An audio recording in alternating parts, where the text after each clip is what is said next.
네, 안녕하세요. 저희들이 지난 시간까지 아주 중요한 원론적인 부분, 에비던스의 원론적인 부분에 대해서 살펴봤습니다. 원론적인 부분, 렐러번트하고 릴라이어빌리티. 그래서 이 처치가 당사자들이 제출한 세 가지 형태의 증거, 테스토모니얼 에비던스, 증인 신청이죠. 리얼 에비던스, 다큐멘터리 에비던스 이런 것들이 들어왔을 때 과연 주어리들에게 그것을 보여줄 것이냐 말 것인가 그것을 따지는 것이 이제 에비던스인데 그 기준이 바로 렐러번스하고 릴라이어빌리티라고 했습니다. 이 두 가지 큰 관점에서 체크를 한다고 그랬죠. 그래서 렐러번스에서는 가장 중요한 쟁점은 캐릭터 에비던스고 비록 렐러번트한 증거 맞아요. 그러나 상대방에게 억울하게 누명을 쓰게 할 수 있는 전과 사실 같은 것들은 안 된다. 캐릭터 에비던스는 제한을 받는다. 또 릴라이어빌리티도 마찬가지예요. 믿을 수 없는 증거 들어가면 안 되죠. 위조 변조된 거 안 되죠. 그 대표적인 문제가 되는 가장 쟁점이 되는 것이 히얼세라는 거죠. 직접 말한 사람은 안 들어와요. 중간 전달자가 갖고 들어오니 확인할 방법이 없다라는 거죠. 믿을 수 없습니다. 그러나 믿을 수 없어도 예외적으로 믿을 수 있는 경우가 있으니 그게 바로 난 히얼세의 상황. 말한 사람이 콜트에 나와 있어요. 또한 특별히 죽어가면서 하는 얘기, 특별히 믿을 수 있는 상황에는 예외적으로 들어간다. 이 두 가지 큰 원론적인 렐러번스, 릴라이어블 원론적인 부분을 우리가 배웠어요. 이제 지금부터는 이제 강론에 해당이 되는데요. 각각 이제 어떤 증거가 들어가는데 하나씩 따져보자는 거예요. 하나씩. 세 가지 형태, 크게는 네 가지 형태의 증거가 들어가는데요. 어떤 거요? 따져보면 첫 번째 뭐겠습니까? 네. 리얼 에비던스죠. 리얼 에비던스. 총칼 같은 거요. 범죄 현장에서 발견된 총칼 이런 형태. 그 다음에 이제 다큐멘터리 에비던스, 서류, 문서들이 들어가는 거 많잖아요. 네. 다큐멘터리 에비던스. 가장 중요한 건 이제 증인을 통해서 들어가는 거. 이게 테스토모니얼 에비던스라고 그러죠. 네. 테스티모니얼 에비던스. 이게 들어가는 거죠. 네. 테스토모니얼 에비던스. 네.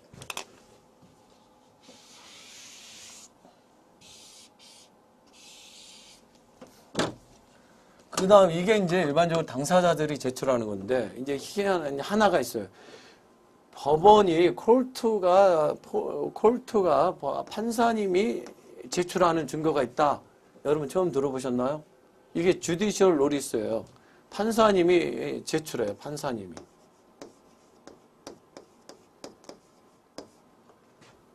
판사님이 제출한다. 이 당사자주의. 이 증거법에서 당사자주의, 증거재판주의라는 그 원리가 흐르는 에비던스 세계에서 이거는 당사자가 제출해요. 좋은 변호사 쓰면 더 많은 증거가 들어갈 거고 아니면 못하고 그런 거죠.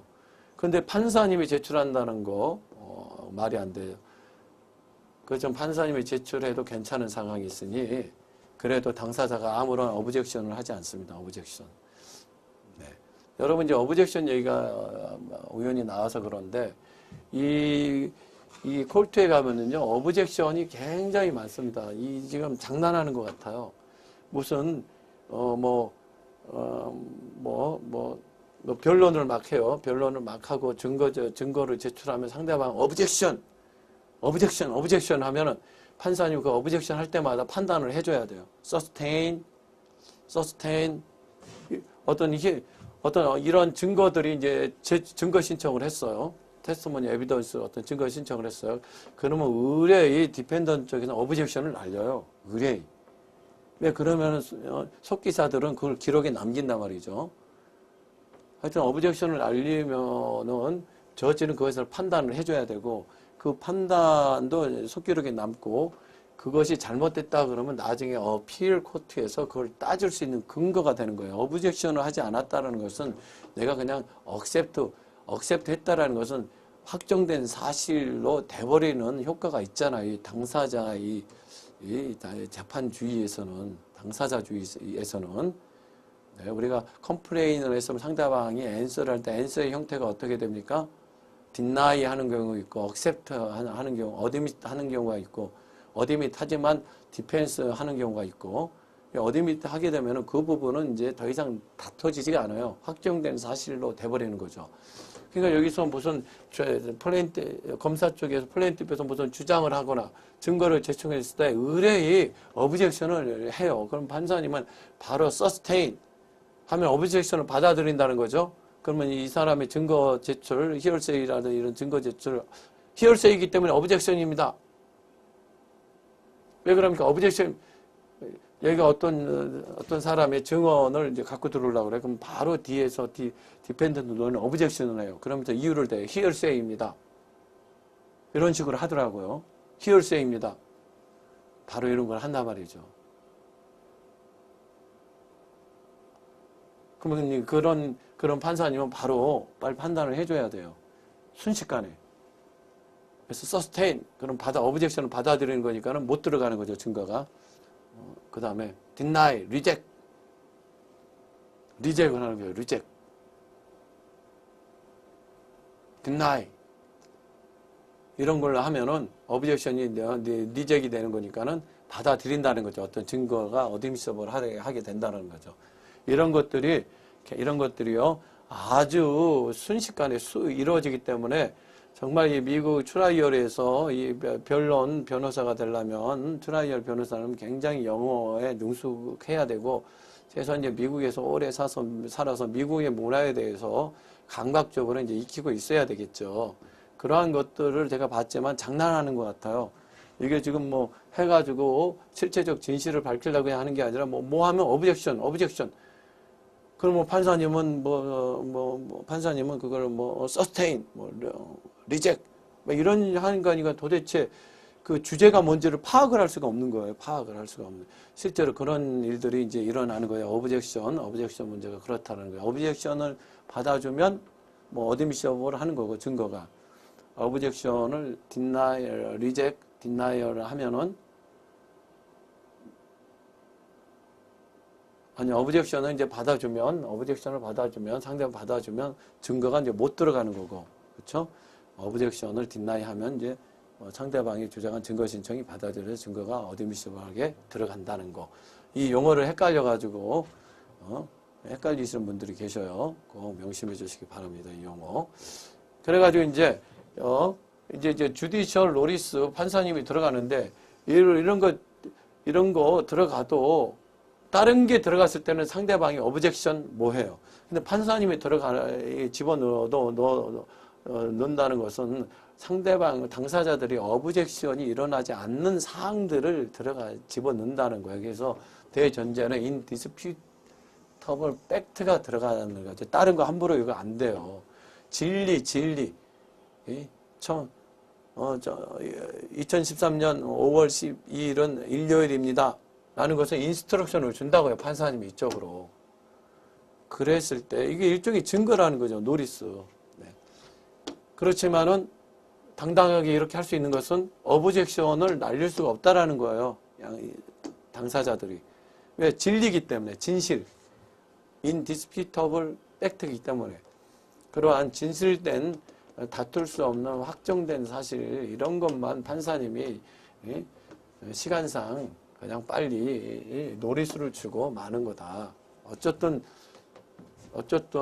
이 주어리들에 대한 대원칙은 뭐냐면 이것도 아셔야 돼요. 우리 실체적 진실을 발견하는 거, 그러려면 TV 보고 이런 거, 다양한 사람들 막 들어와서 되도록 많이 들으면 좋겠죠. 그죠? 문제는 뭐냐면 거기서 잘못된 것들도 들어와서 혼돈을 시킨다는 거죠. 그래서 차선책으로 어떻게 재판의 형평성을 유지하기 위해서 차선책이 뭐냐면 그게 바로 당사자주의라는 거예요. 당사자주의. 당사자가 제출한 증거, 그러니까 주어리들은 무인 상태에서 아무것도 모르는 상태에서 당사자가 제출한 증거만 가지고 형성된 심증에 의해서 판단하도록 하는 것이 그나마 차선책으로서 재판의 형평성에 차선책으로서 제일 합당하다고 판단을 한 거죠. 그러니까 주어리들이 만약에 가가지고 호텔에 가서 어디 가가지고 TV를 봤다, 신문을 봤다, 이것은요 재판의 형평성에 아주 큰 하자가 되는 거예요. 이건 굉장히 큰 하자로 여겨지고 있습니다. 그러니까 외부 세계하고 단절이 돼야 되고 오직 이 트라이얼에서 당사자가 제출한 증거만 가지고 형성된 심증으로 유무죄만 판단을 해주면 된다라는 거죠. 아셨죠? 그래서 이 주어리들은 여기에서 제출된 증거를 가지고 들어갈 수 없어요. 그냥 여기서 설명만 듣고 가가지고 판단을 해주는 이러한 정말 외롭고 고립된 상태에서 당사자가 이러한 형태의 제출한 증거만 가지고 심증을 형성을 해야 되는 거고, 또 판사님은 이러한 증거가 거짓되고 관련 없는 주어리들 혼돈을 주는 증거인지 아닌지만 판단해서 컷을 해주고 그것이 통과가 되면 이제 그걸 가지고 주어리들이 자유롭게 심증을 형성한다라는 거죠. 그래서 judicial notice라는 것은 당사자들이 오브젝션을 날리지 않을 만한 확실한 증거다. 그런 거예요. 이런 것들이라는 거죠. 타임스퀘어는 그랜드 애비뉴하고 세븐 애비뉴 어떤 교차점에 있다. 맞는지 모르겠는데 정확하게 만약에 사실 그렇다 그러면 그건 사실 아니겠어요? 진실?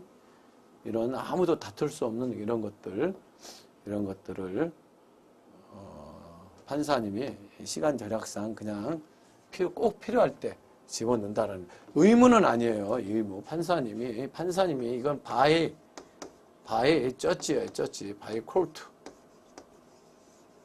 그리고 메이야의 메이. 의무는 아니에요. 메이다. 판사님이. 그런데 이런 경우가 있어요. 여기 나오네. by court at any time. 그런데 이 메인을 잠깐 지우겠습니다. 왜 지우냐면 이유가 있어요. 이런 주디셜 노리스는 판사님이 그냥 알아서 넣는 경우도 있지만 당사자가 신청하는 경우가 있어요. 당사자가. 이런 부분을 인스트럭션을 좀 주십시오. 네.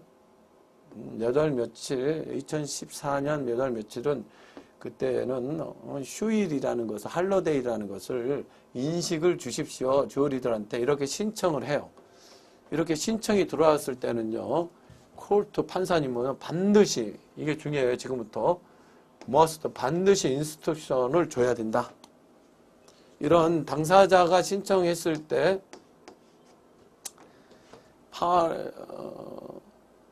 그러니까 이렇게 따지는 거죠. 리퀘스트가 있었을 때, 리퀘스트 바이 파리에 의해 리퀘스트가 있었다. 그러면은요, 저 주디셜 노리스는 콜트에 의해서 하는 거죠. 머스트예요, 머스트. 또 주의할 것은 머스트이지만은 또 주의할 것은 이제 머스트 인스트럭션을 줘야 돼요. 머스트 인스트럭을 해줘야 돼요. 인스트럭 형태로 가는 거예요. 인스트럭을 이제 줘야 되는데, 그러면 주어리들은 저 인스트럭션을 따라야만 하느냐, 이런 문제가 있습니다. 주어리들은 이제 인스트럭션을 줘요. 투 주어리에게. 그럼 주어리 측면에서는 저걸 따라야 되느냐?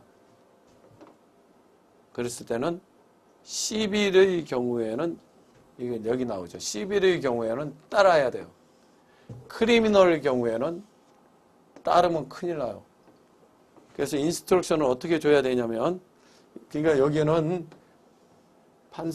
저치가 반드시 머스트 인스트럭션을 줘야 되고, 어떤 식으로 인스트럭션을 줘야 되냐면 주어리들에게 11의 경우에는 머스트라는 용어를 써가지고 주어리들에게 줘야 되는, 당신들은 머스트 따라야만 합니다. 이렇게 해서 크리미널에서는 메이를 써야 돼요. 메이. 여기는 메이를 써야 되고, 빨간색으로 하겠습니다. 그래서 크리미널에는 인스트럭션을 안 줄 수는 없어요. 당사자가 요청을 했으면 거기에 따른 인스트럭션을 줘야 돼요.